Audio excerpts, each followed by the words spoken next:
right, guys, welcome back. In highlighting the globally recognized campaign, 16 Days of Activism Against Gender-Based Violence, we are getting an update on Jamaica's progress in tackling this issue with Ruth Howard, Program Manager for the We Talk for the Reduction of Gender-Based Violence campaign this morning. Good morning to you, Ruth. Hi, welcome, welcome, welcome. Thank you. Love this 16 Days of Activism.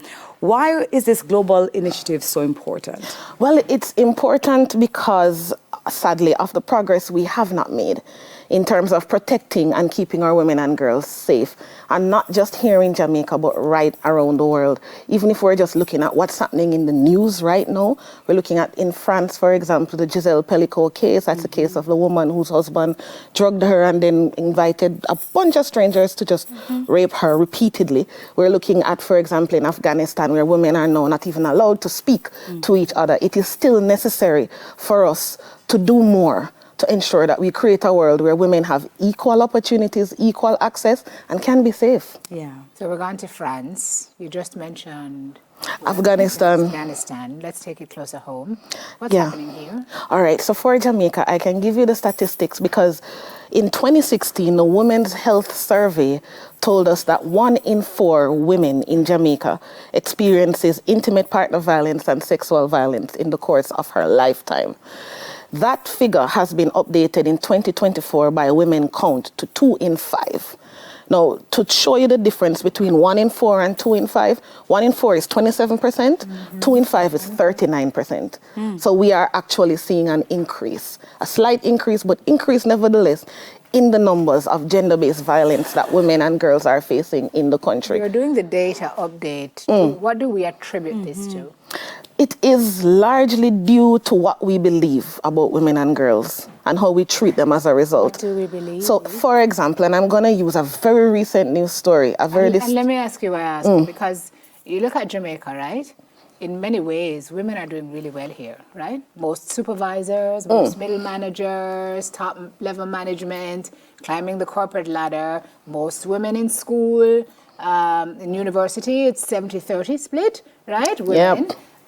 So it's a great paradox. It's kind of not a paradox, because one of the things I find very interesting about this whole concept of gender is the power imbalance. We can have the numbers, we can be the majority and still not hold the power. Patriarchy. That is it. That's the word, patriarchy. It is a system that is so deeply entrenched in our society that it really does prevent women and girls from holding legitimate and genuine power in the spaces where decision making is taking place. So we can be the middle managers, and we can have a lot of women who are, for example, in businesses and being entrepreneurs. But what these numbers tell us are that they end up still having smaller businesses than the men, or that they turn less money over than the men. Boards. We still don't see them on boards. We're not seeing them in parliament in equal numbers. There are more now than in the past, but not in equal numbers. So, for example, this news story of that young lady, that school student who was brutally raped by 6 students. It is what they believe about their access to the female body that allows them to do that.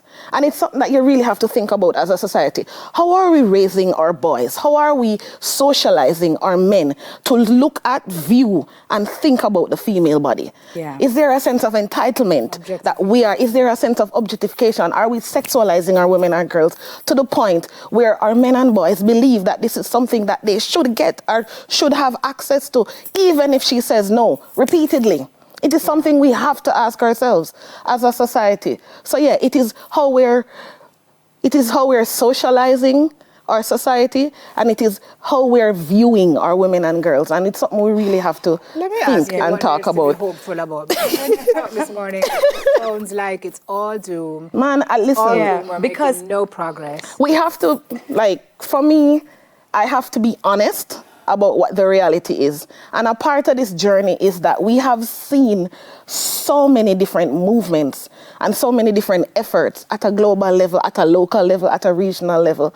And the reason why it is not changing as fast as we would hope is because these things are deeply entrenched in our society. I was going to ask you that because to tackle this is a mindset shift that we're going after. Behavior right? change takes It's a whole years. shift that we're going after and how it is that we culture our children. And it's going to take years, as you rightly said, because we have had years of this. But in terms of the We Talk campaign, how are you tackling this? What are you telling people? Because we understand that this behavior change takes years, the We Talk is a 5-year project started in 2022, funded by Global Affairs Canada and Oxfam Canada. That is about reducing and preventing gender-based violence. How we go into the communities and have the conversations with people. We talk about some of the same things I mentioned earlier. How are we socializing our men and boys? How are we socializing even our women and girls? How do we see each other? How do we relate to each other when we are in relationships that are intimate? How are we taught to relate to each other? Because some of the things we don't ask ourselves, for example, is, am I doing a relationship the way I want to, or the way I saw my parents and my parents' parents and my parents' parents do it? So we really have to ask these questions. So we have the workshops. Outside of the workshops, we're also doing a media campaign. Why? Because media is so, as you know, so effective in conveying messages, in just instilling ideas in people. So we are also doing capacity building with civil society groups who are working in the field on a daily basis. And we try to have dialogue with the duty bearers being like persons in government, persons who provide the support and the services to survivors and victims of gender-based violence. And we're doing all of that because we recognize the importance of a multi-stakeholder approach. It takes all of us. It has to be everybody working together at the grassroots level, at the government level. Legislation has to change, support services have to be just reinforced, and we have to ensure that we're providing quality services to people so that when I go to report a case, it will be treated with respect. As a man, if a man is reporting that he has experienced GBV, he will not be laughed out of the station. He will be able to be taken seriously, and the case will be treated with the amount of dignity and respect that it should. These things we need to change in our society. Because men do experience gender-based violence. They do. There are women who abuse their men. It's a thing, everybody. So if you're watching this morning and you don't know, now you know. 16 days of activism against gender-based violence started on the 25th. That's yesterday. Runs until the 10th. What's going to be happening? All right. So for WMW Jamaica on this 16 days. And WMW Jamaica is? WMW Jamaica is a 35-year-old women's rights organization that has been doing work on behalf of women and girls for a very long time. I met them in university, and now I work with them full time. So for us, on Thursday, December 5, we will be in Papine Square from 3 to 5, just 2 hours. But we will be there as part of something called Thursdays in Black. We will be peacefully bearing placards. We will have our PA system. We will be giving testimonials from persons who have survived GBV. We will be sending messages of hope and positivity to survivors of GBV. And we will also be distributing slips with helpline numbers on them for persons who need that kind of support and assistance. We do this as a form of community engagement and also to stand in solidarity with survivors and victims of GBV. And because it is IDVA and the 16 days are specifically about women and girls, we are looking specifically at empowering our women and girls through this activity. Also, we are asking everybody in the public to join us by adding your voice, adding your face to the campaign online. So you can film yourself wearing full black because it's Thursdays in Black, and just say something positive to a survivor of GBV, or call for an end to GBV. Call for a society that supports and keeps our women and girls safe. And once you do that, you can use the hashtag WeTalkFacts, that is WeTalkFacts,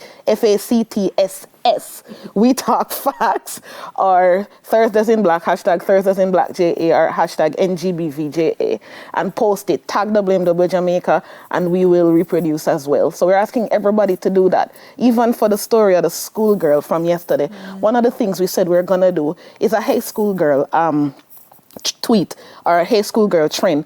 Hey, schoolgirl, it's not your fault. Hey, schoolgirl, we should have kept you safe as a society. We as a society are sorry that that happened to you. Hey, schoolgirl, you have a right to be safe wherever you are, regardless of what you're wearing, regardless of who you're hanging out with, or if you're the only girl around, you should be safe. And that is something we're asking everybody to also get on board with. Send messages of positivity and hope to this schoolgirl who was so brutalized the other day. Yeah. That underground activation that you spoke of to come on the 5th is very important, because if we don't address this at the community level, which is that level where you say we need to break those curses of seeing what our parents did and our parents' Generational cycles. Very, very important. Ruth, big up on the work that you guys are doing. You're obviously very passionate about your job, and those are the kind of people we need in positions like this to create change.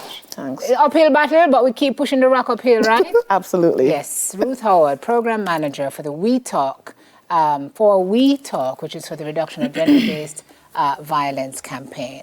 We're back with more after this.